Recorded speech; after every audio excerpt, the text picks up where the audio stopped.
Capítulo 10. O jejum. Vitória de Cristo mediante a negação do apetite. Para Cristo, como para o santo paro no Éden, foi o apetite o terreno da primeira grande tentação. Exatamente onde começar a ruína, deveria começar a obra de nossa redenção. Como pela condescendência com o apetite caíra Adão, assim pela negação do mesmo devia Cristo vencer. E tendo jejuado 40 dias e 40 noites, depois teve fome, e chegando-se a ele o tentador, disse: Se tu és o Filho de Deus, manda que estas pedras se tornem em pães. Ele, porém, respondendo, disse: Está escrito, nem só de pão viverá o homem, mas de toda a palavra que sai da boca de Deus. Do tempo de Adão ao de Cristo, a condescendência própria havia aumentado o poder dos apetites e paixões, tendo eles domínio quase ilimitado. Os homens se haviam aviltado e ficado doentes, sendo-lhes de si mesmos impossível vencer. Cristo venceu em favor do homem, pela resistência à severíssima prova. Exercitou, por amor de nós, um autodomínio mais forte que a fome e a morte. E nessa primeira vitória estavam envolvidos outros resultados que entram em todos os nossos conflitos com o poder das trevas. Quando Jesus chegou ao deserto, estava rodeado da glória do Pai. Absorto em comunhão com Deus, foi erguido acima da fraqueza humana. Mas a glória afastou-se, e ele foi deixado a lutar com a tentação. Ela o apertava a todo instante. Sua natureza humana recuava do conflito que o aguardava. Durante 40 dias, jejuou e orou.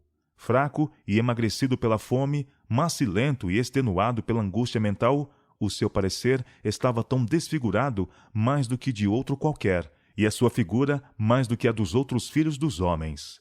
Era então a oportunidade de Satanás. Julgou poder agora vencer a Cristo. Cristo se submeteu à prova na questão do apetite e por quase 6 semanas resistiu à tentação em favor do homem. Este longo jejum no deserto destinava-se a ser uma lição ao homem caído através de todos os tempos. Cristo não foi vencido pelas fortes tentações do inimigo, e isto é uma animação para toda alma que luta contra a tentação.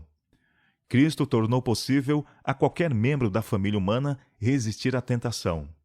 Todos os que querem viver vida piedosa podem vencer, como Cristo venceu, pelo sangue do Cordeiro e pela palavra de seu testemunho. Aquele longo jejum do Salvador fortaleceu-o para resistir.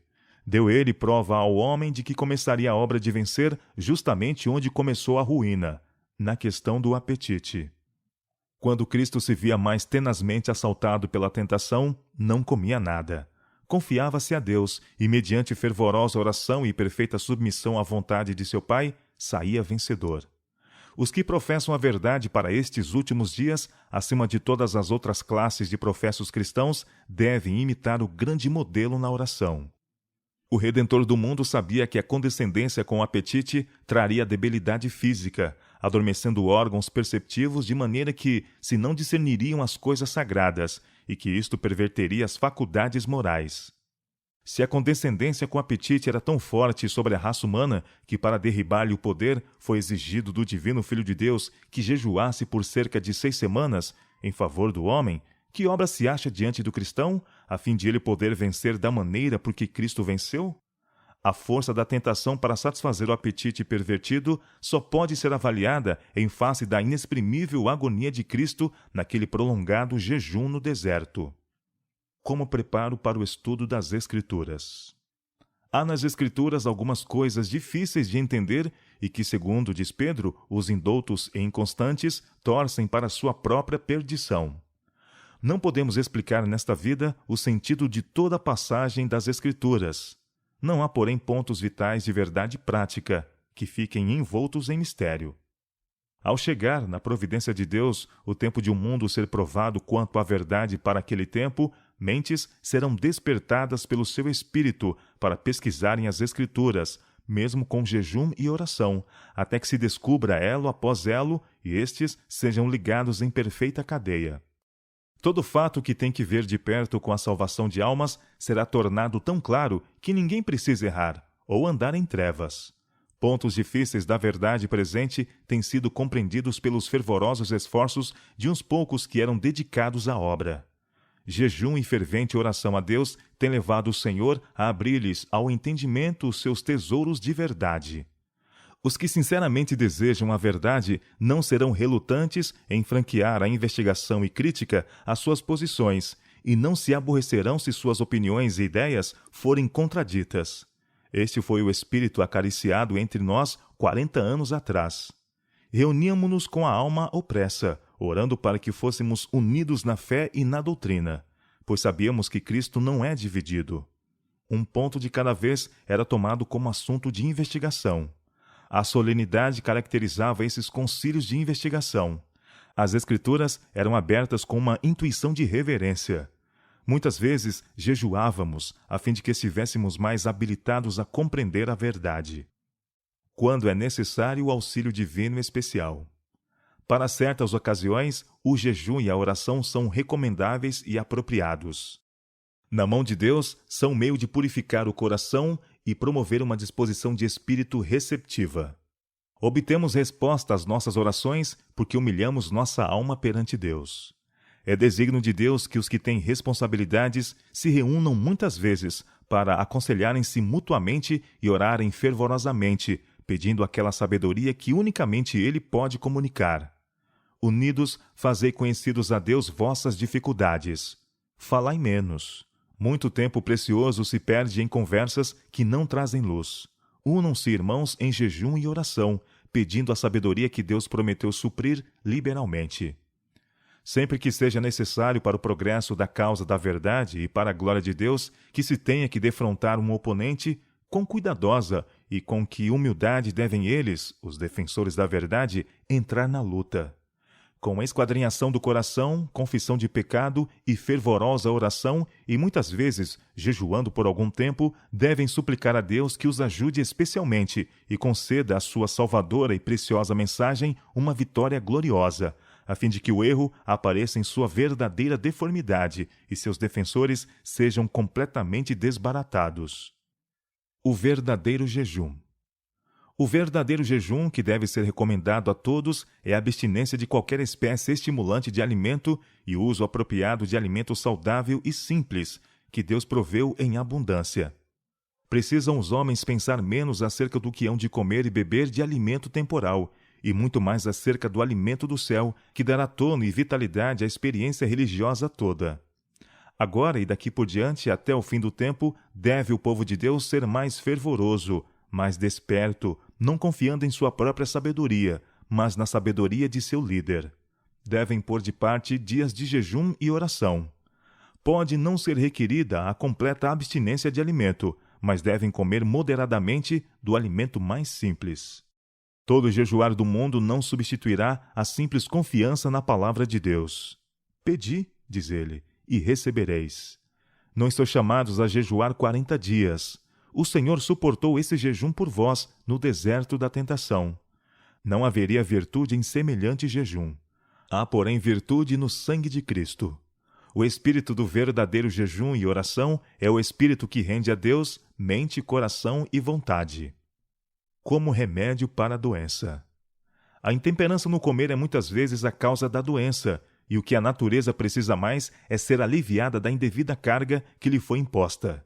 Em muitos casos de moléstia, o verdadeiro remédio é o paciente jejuar por 1 ou 2 refeições, a fim de que os sobrecarregados órgãos digestivos tenham ensejo de descansar. Um regime de frutas por alguns dias tem muitas vezes produzido grande benefício aos que trabalham com o cérebro.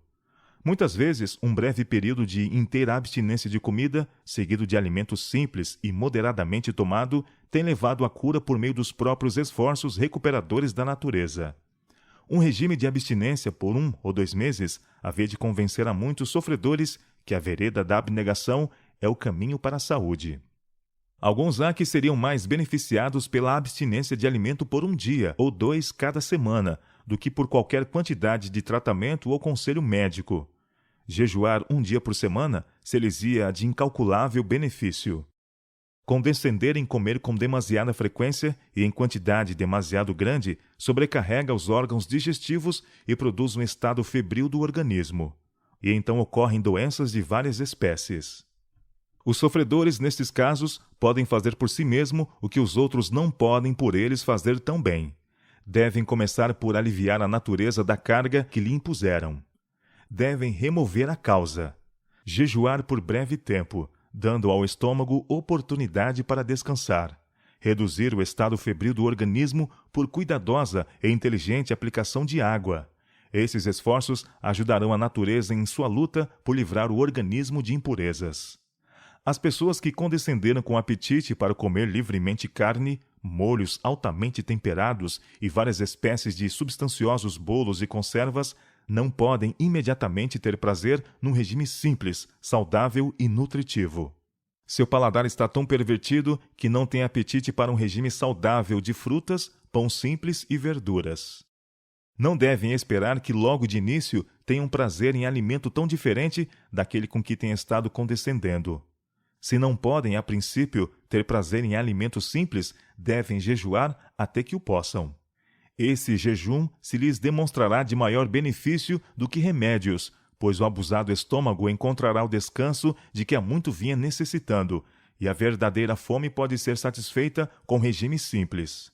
Levará tempo para o paladar recuperar-se dos abusos que recebeu e voltar ao seu tom natural. Mas a perseverança no procedimento de negação própria, quanto a comer e beber, logo tornará saboroso o alimento saudável, e logo será tomado com maior satisfação do que o gastrônomo sente com suas ricas iguarias. Guardai-vos da abstinência debilitadora. Em casos de febre alta, a abstinência de alimento por breve tempo diminuirá a febre e tornará mais eficaz o emprego de água. Mas o médico assistente deve compreender a real situação do doente e não permitir que o seu regime seja reduzido por grande espaço de tempo, até que seu organismo se debilite. Enquanto a febre está alta, pode o alimento irritar e excitar o sangue. Mas logo que se vença a força da febre, deve-se-lhe ministrar alimento, cuidadosa e judiciosamente. Se o alimento for repetido por tempo demasiado, o desejo que dele sente o estômago criará febre, que será aliviada por uma adequada ministração de alimento de qualidade apropriada. Isto dará à natureza algo que fazer. Se o doente mostra grande desejo de alimentar-se, mesmo durante a febre, satisfazer esse desejo com quantidade moderada de alimento simples será menos prejudicial do que negar-lhe. Se ele não pode aplicar a mente em nenhuma outra coisa, a natureza não ficará sobrecarregada com a pequena porção de alimento simples. Conselho a um pastor idoso. Fui informada de que por certo período de tempo tomastes apenas uma refeição ao dia. Sei, porém, que em vosso caso isto está errado, pois foi-me mostrado que necessitáveis de um regime nutritivo e que estáveis em perigo de serdes abstêmio por demais. Vossa força não admitia tão severa disciplina. Penso que tendes errado em jejuar 2 dias. Deus não requeria isto de vós. Rogo-vos que sejais cauteloso e comais livremente alimento bom e saudável 2 vezes ao dia.